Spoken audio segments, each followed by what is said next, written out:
వన్యప్రాణుల్ని హతమార్చడం, వాటి మాంసాహారం విక్రయించడం చట్టరీత్యా నేరమని ప్రకాశం జిల్లా మార్కాపురం అటవీశాఖ అధికారి డిఆర్ఓ ప్రసాద్ రెడ్డి అన్నారు.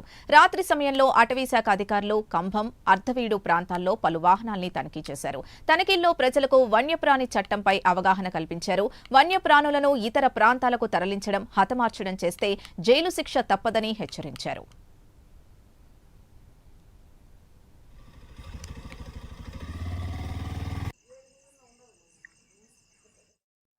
శేఖర్ శ్రీశైలం పెద్ద పుల్లల అభయారణ్యం ఫీల్డ్ డైరెక్టర్ గారి ఆదేశాల మేరకు మార్కాపూర్ రేంజి నాగులవరం సెక్షన్ పరిధిలో ఎలాంటి అటవీ నేరం జరగకుండా ఉండేందుకు రాత్రింబగళ్ళు నిఘా పెంచి గస్తీ నిర్వహించడం జరుగుతూ ఉంది. అదేవిధంగా నాకాబందీ నిర్వహించి పెట్రోలింగ్స్ చేయడం జరుగుతూ ఉంది.